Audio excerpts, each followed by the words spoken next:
Hey folks, it's time again for another Update Roundup.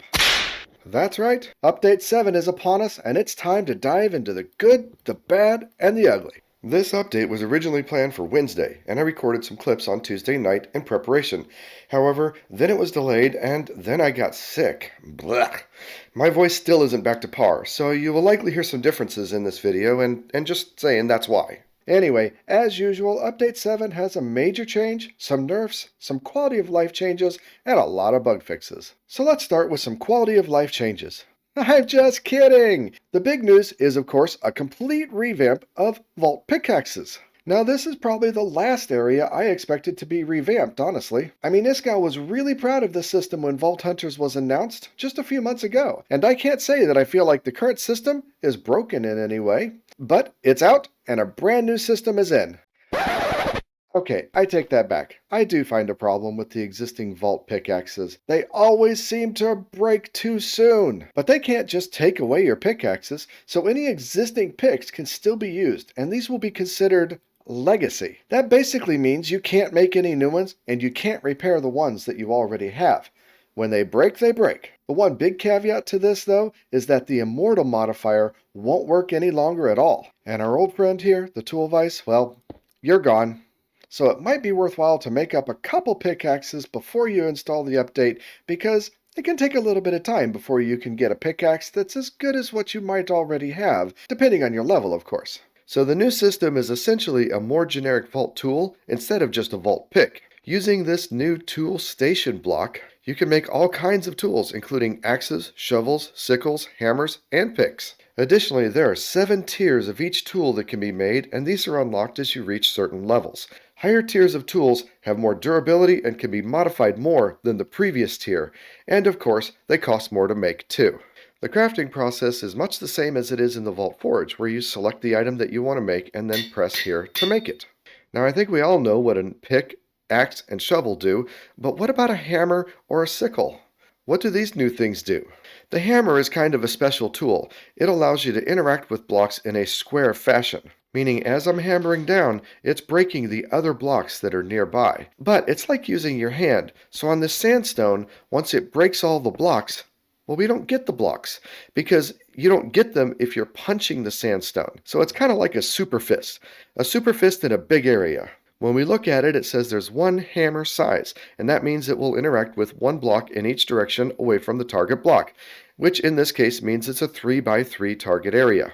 You can add as many as 7 more hammer size to your tool, giving it a total size of 8 and a 17x17 area that you want to clear out. But if you want to be able to save the blocks, well, that requires that picking also be added to your hammer. Now, as for the sickle, well, it's just a pair of shears. I don't know why they didn't just make them as a pair of shears, but they're making it as a sickle. And just like shears, you can collect leaf blocks with it and vines. Now, honestly, I don't really understand the value of making a sickle. Maybe it's just to complete the tool set, or maybe they have something in mind for the vaults later on. For the time being, though, it doesn't seem terribly useful, and I don't expect I'll be making one. But aside from that, the new system is extremely customizable. I mean, way more than before. The patch notes joked that they went from 11 jewels to over 10 million of them, and at first I felt this number was just some random big number to make a joke, but now I think that's the actual number of possible combinations of tools that you can make with this new system. The main thing you need to customize your tools are jewels. These can be found in vaults in gilded chests or crafted, but the main crafting ingredient is also brand new. These are gemstones, and you will have to find them in the vaults as well. Each jewel has a random attribute that can be applied to your vault tool in order to customize the functionality. The jewel also has a size, which you can think of as the cost for applying this jewel. When a tool is created, it will also have a certain capacity based on the tier of the tool that you create. That capacity is for the total size of all jewels that are applied to it. It makes sense that the lower tier tools can't have as many jewels applied to them as the higher tier tools. To add a jewel to a tool, you just use a regular old anvil, and the size of the jewel reduces the capacity of your new tool by that amount. So in this case with the hammer, if I want to add picking to it, that picking jewel has a size of 57, and that will bring the total capacity down to 43 and add picking to this tool. And so now with the hammer, with the picking added, means that as I break these blocks, well, I get to keep the blocks now because picking has been added. Not all jewels are the same though. See, this one's chipped and only gives you one modifier, where this one is flawed and gives you two. There are multiple tiers of jewels, with the biggest giving you 4 modifiers and also probably having a higher size requirement as well. One of the most basic things a jewel can do is add more functionality to your tool, similar to the current system. A common example will be to add axing to your pick, but there are other modifiers as well. Judging by this little example, you can get all of the things that you got from the tool Vice, meaning mining speed and copiously, as well as some of the items that you got from the special jewels like item quantity as well. But a new set of modifiers are these affinities. Another change related to all this is that chests in the vault no longer have a certain tool affinity. Currently, wooden chests are best broken with an axe, gilded are with a pickaxe, living is with a hoe, etc., etc. Oh, you didn't know that living chest is best broken with a hoe? It's not obvious, and that's part of the problem. Currently, you can tell what tool is best used to break a chest by looking at the jade overlay. So here, as we're looking at this gilded, there's a little pickaxe in the corner. But that's not really going to be important anymore. Chest type affinity is another modifier that can be found on jewels and added to your vault tool. So if you want to break chests quickly, you need to add the affinity for that kind of chest to your vault tool. Whew, there's a lot there. But when you look at it as a cohesive system, it makes a lot of sense. To a certain extent, it doesn't matter which kind of tool you originally make, just the tier that you make it. With jewels, you can put any kind of tool onto any other kind of tool and get the functionality that you want. If you can find all the jewels and have enough capacity, then you can make a super tool to do everything. That's realistically not something you can do until pretty late in the game though. At lower levels, it'll mean being more selective about what jewels you apply and maybe carrying some more tools in the vaults than you're used to doing. All in all, I do think this is a better system for vault tools, but like other recent changes, will take some getting used to. Another really big change is with magnets. Magnets are now considered vault gear and can be crafted in the vault forge or found in ornate chests. Like all gear, they come in multiple rarities and have to be rolled. And they also have random modifiers. Ugh! This seems like a definite step down compared to the limited customizability that we had before and the ultra extra customizability that we now have with vault tools. And I guess that's another dead block too. Yep, can't do a thing with it. I swear we should also get refunds on all of the resources that we use to make these blocks that are now dead and useless.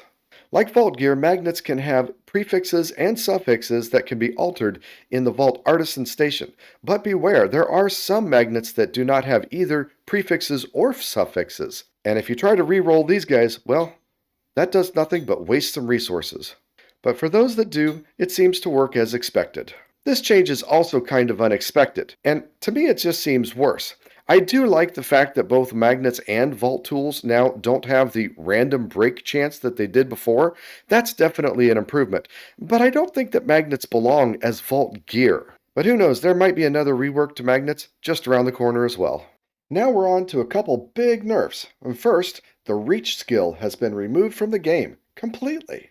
If you've put points into reach already, they should be refunded to you automatically when you next log in. You can still get additional reach from vault idols, although those have been lowered a little bit too, and hopefully from the new vault tools. The reason for this, however, is that it was possible to get so much reach that you could destroy a spawner without even activating it, which I think we can all agree is cheesing things pretty badly.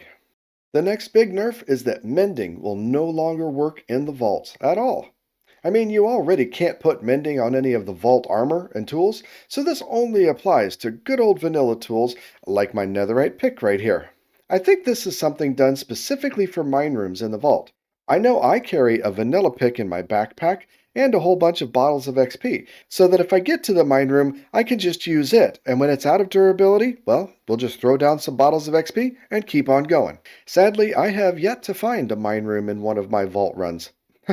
Got pretty unlucky, I suppose. Not having mending makes this a bit harder, but honestly, it's not that bad. We get enough diamonds and netherite in the vaults that it wouldn't be too hard to carry 4 or even 5 netherite picks in your backpack, and just use them until they break. They can't stop us from doing that, can they? Well, that's going to be my plan going forward.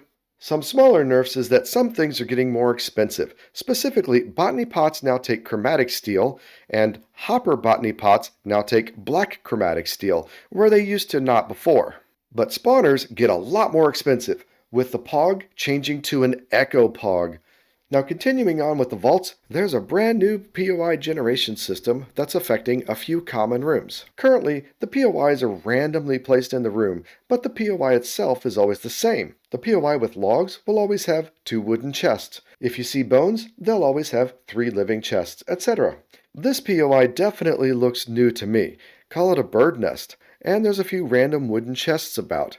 This POI also looks new and different, although there's really not very many chests around in this one. The difference here being that the POIs feel more integrated into the room, but the chests around and in the POI are more randomized. I, for one, welcome any addition of variety to the vaults. One of my concerns about this season is that the vaults would feel boring and repetitive, and sadly I feel like this is the case. I hope this works out well, and we get even more variety in the vaults as a result. Here's another random POI that I found.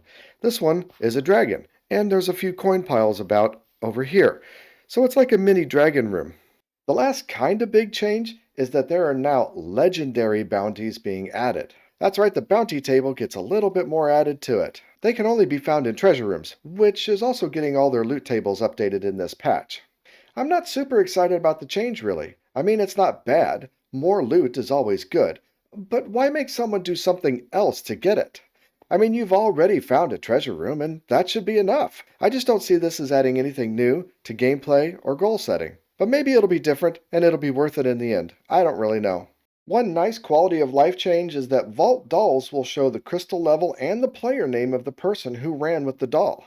Like this Iondas doll here, it really doesn't give us a lot of information about who ran with it or what might be expected from it.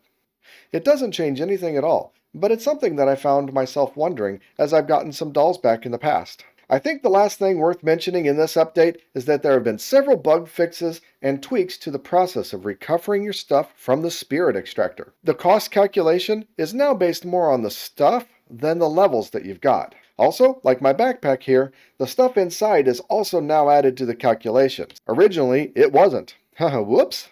There are, of course, other bug fixes and minor changes, but these are the ones that I felt were noteworthy. The reception of these update roundup videos have been really great, and I'm glad they're all valuable to everybody. If this video was useful to you, and you feel like it deserves it, I'd really appreciate you hitting the like and sub buttons. My goal is 500 subs by the end of the year. Either way, good luck in the vaults, and may all your rolls be Omega. Oh, and be excellent to each other. I'm out.